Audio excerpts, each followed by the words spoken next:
Bismillahirrahmanirrahim. Assalamualaikum warahmatullahi wabarakatuh. Waalaikumsalam warahmatullahi wabarakatuh. Maha suci Allah, segala puji dan syukur kita panjatkan kehadirat Allah. Semoga kita selalu dalam bimbingan rahmat dan ridha Allah Subhanahu wa taala. Subhanallah walhamdulillah, astagfirullah wallah, Allahu akbar. Kembali kami dari tim Raja Wali Nusantara. Kali ini masih akan membahas terkait dengan hubungan atau relasi antara orang yang sudah meninggal dengan orang yang masih hidup. Masih bersama Bapak Ustadz Raja Wali karena kontraknya 5 tahun.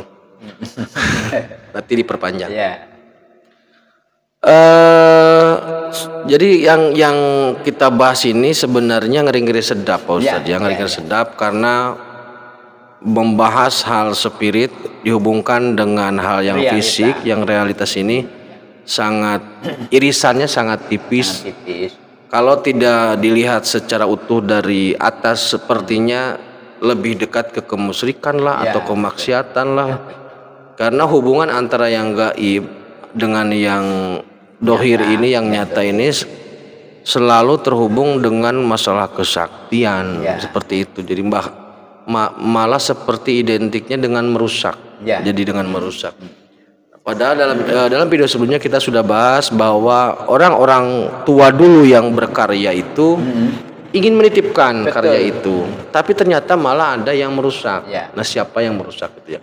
Oke, kita akan mendengarkan dulu pemaparan dari Pak Ustadz. Silakan Pak Ustadz. Bismillahirrahmanirrahim. Assalamualaikum warahmatullahi wabarakatuh. Alhamdulillahirabbil alamin. Kita bersyukur kepada Allah Subhanahu wa taala, mudah-mudahan keberkahan keselamatan buat kita semua. Saudaraku, bahwa karya ini, karya dohir maupun karya goib sebenarnya itu saling bersentuhan. Jadi antara ada dan tiada, dinyatakan ada kok nggak ada, dinyatakan nggak ada tapi ada gitu loh. Jadi antara ada dan tiada itu memang yang menjadi daya tarik tersendiri. Kita menafikan nggak bisa juga, tapi mengiyakan ada kalanya terbantahkan, kan gitu. Nah, untuk itu saudaraku, bahwa karya yang baik itu pasti siapapun senang.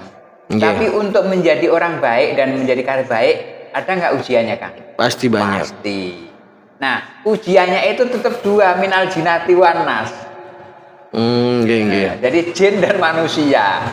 Nah, dalam spiritual ini ada kalanya memang jin yang merusak, karena memang itu tipologi jin merusak karena memang punya kepentingan untuk parasit lah. Ada kalanya manusia yang memiliki dulu pernah kejeblos dalam kehidupan realnya. Nah, waktu dia meninggal itu mencari teman. Nggak rela dia sendiri. Kalau boncos sendiri gitu lah.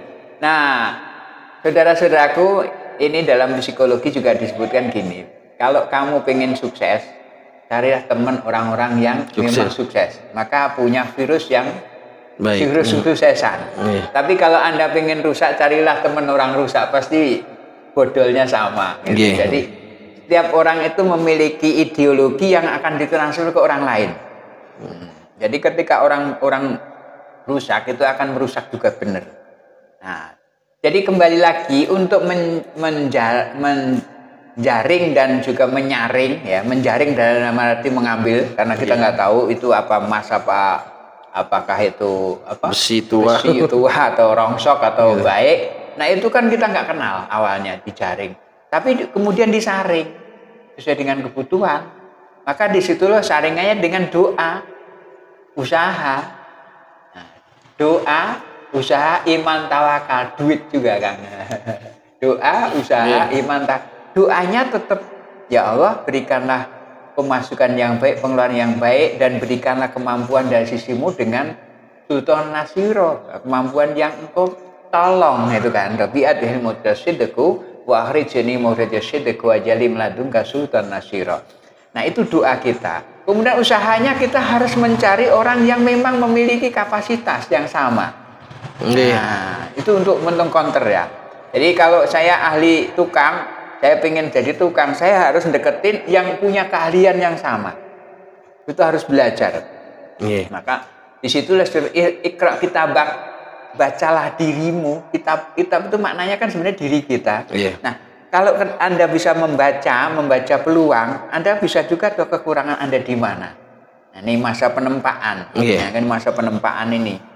Nah, ketika kita ditempa dengan tempaan yang baik, nah, dengan bahan yang baik, tempaan yang baik, maka hasilnya akan jadi baik.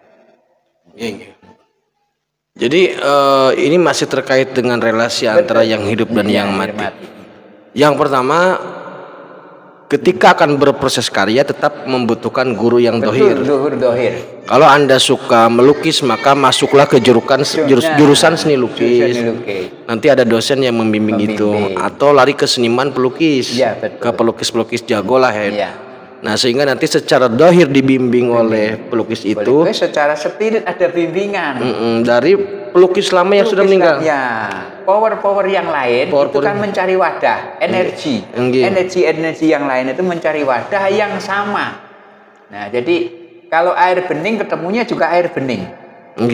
Maka jadilah air bening supaya ketemu dengan yang bening. Yang paling rusak kan air bening ketemu sama bensin. Masuk diminum mabuk, dimasukin motor macet. Ini kan rusaknya di situ. Nah, tadi kan ada filter ya. Ketika menjaring kemudian difilter, tetap dari minajinati wanas. Nas di sini bisa jadi fisik ya, Pak Ustaz. Bisa jadi fisik, bisa jadi metafisika. Nah, gini, Pak Ustaz. Orang-orang yang katakanlah jahat lah, atau orang yang tidak beramal soleh kemudian meninggal dan mencari teman segeng lah gitu. Padahal katanya ada saya pernah mendengar ada bahasan bahwa ketika orang itu meninggal maka ruhnya digenggam Allah. Dalam artian orang yang sudah meninggal ya sudah tidak bisa ngapa-ngapain. Nah, kalau seandainya orang yang sudah meninggal yang soleh bisa berkarya dengan kebaikan lagi, backup lagi, yang salah juga bisa berkarya lagi mencari teman untuk rusak lagi. Nah, ini hubungan dengan bahasa bahwa orang ruh meninggal itu sudah dalam genggaman Allah, gimana maksudnya itu? Sebenarnya genggaman itu terjadilah pergeseran itu tidak mungkin di luar ketentuan Allah. Nah, itu ayatnya kan faya sa'alu aniro kuli amro fi amri rabb wa ma utitu minal ilmi illa qalila. Apabila hamba-hambaku tanya tentang roh, maka roh itu di tangan genggaman Tuhan. Dan kamu tidak diberi ilmu kecuali sedikit. Maknanya gini, ketika orang sudah meninggal itu genggaman Allah, nggak bisa balik ke dunia. Itu genggamannya di situ. Tapi roh ini punya kemerdekaan. Gengnya tetap dua, geng kanan sama geng kiri. Geng kanan membanggakan dengan seluruh kemampuan yang dimiliki dengan kebaikan yang di-backup oleh malaikat. Nah, geng kiri kan ada juga kemampuan yang excellent yang di-backup oleh iblis itu. Tetap seperti itu. Tetap itu dua geng. Dua gengnya ke sana. Jadi ada pemikiran-pemikiran bahwa ketika orang sudah mati selesai, bubar kan begitu ya. Nah, itu pemikiran itu sekarang apa gunanya Quran diturunkan? Apa gunanya Anda sholat kalau hanya begitu? Kambing dengan manusia bedanya di mana? Ya kan? Padahal kita punya pertanggungan jawab setelah mati, setelah hidup yang kedua kan? Kita asalnya kan kaifat takfuruna billahi wa kuntum amwatan fa ahyakum summa yumitukum summa yuhyikum summa ilaihi turja'un. Bagaimana kamu kufur kepada Allah asal kamu mati? Ya, kemudian ditiupkan roh ke dalam janin itu hidup, kemudian mati masuk dalam barzah, kemudian ba'as hidup di alam barzah, hidup yang kedua. Kemudian ilahi rojiun, kembali kepada Allah dengan karya dan bawaannya.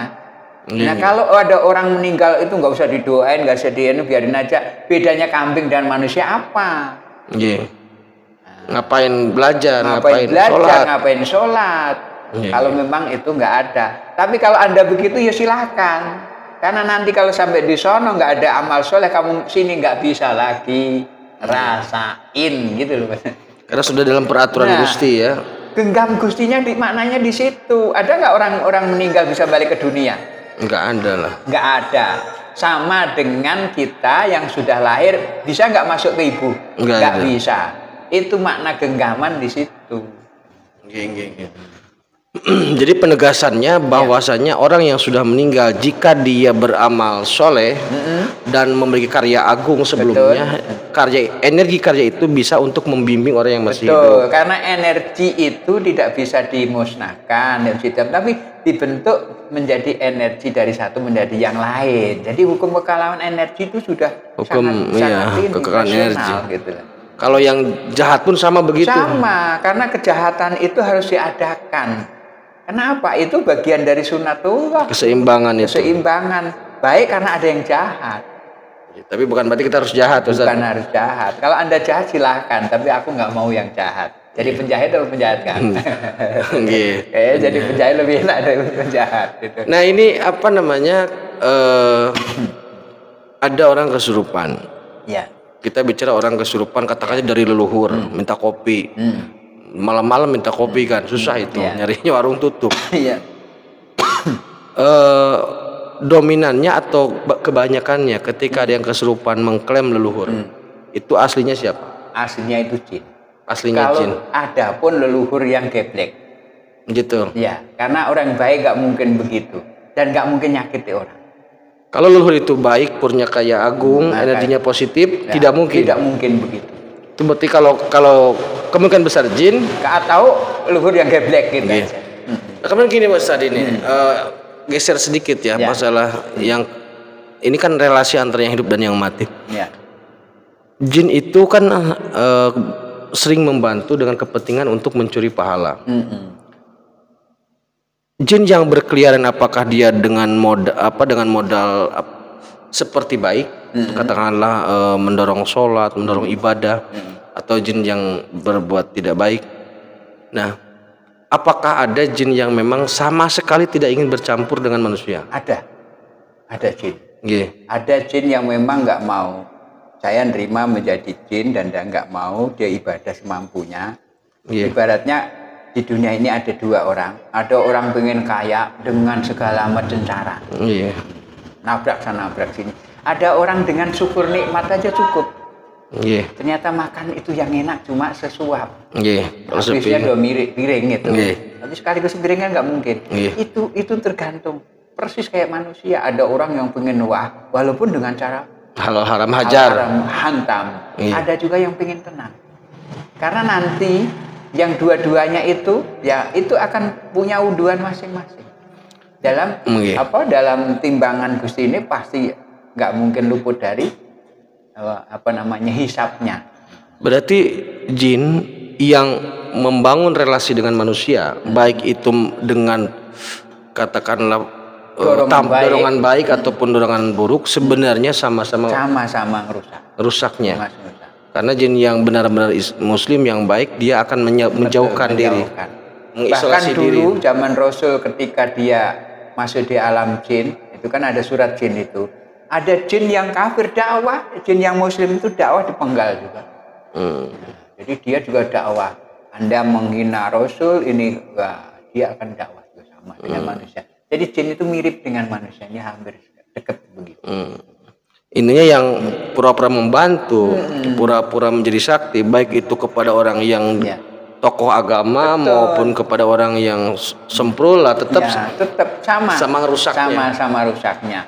Yang semprul nanti ditambah kesemburannya baiknya diambil, yang ibadah ditambah kejahatannya ke orang itu ini diambil juga gitu loh. Jadi dia parasit itu kayak benalu itu, tetap nyedot aja, dia hidup dengan kenyamanannya, tapi yang ditumpangi akan rusak. Jadi saudaraku, relasi antara orang hidup yang mati itu sangat kuat. Artinya orang yang sudah meninggal itu bisa memberikan dorongan power sesuai dengan kapasitas dia. Jika dia orang yang soleh dan mempunyai karya agung, maka orang itu akan mencari sosok yang masih hidup untuk mewujudkan kembali karyanya. Nanti kita akan buktikan bahwa mana sih buktinya bahwa ada korelasi antara hidup dengan mati. Kita akan video selanjutnya. Dan kemudian harus hati-hati karena ternyata dorongan dari metafisik atau dari spirit itu tidak hanya yang baik. Ada juga dorongan yang jahat, yaitu dari jin dan manusia yang memang terjebak di situ. Jadi kenapa bukan dari setan dan iblis? Karena jin yang paling dekat. Betul. Setan iblis juga iya, tapi yang paling dekat dengan dimensi itu jin. Jin kalau itu jin aja sudah lolos sudah nggak perlu mau setan kan iya, gitu. tahapan pertama. Pemula ya. Pemula. Nah, kelas pemula. Ya. Oke, untuk sementara di situ dulu. Nanti kita bahas berikutnya terkait dengan buktinya. Ada hubungan antara hidup dan mati. Terima kasih. Tetap tingkatan iman dan masalah. Assalamualaikum warahmatullahi wabarakatuh.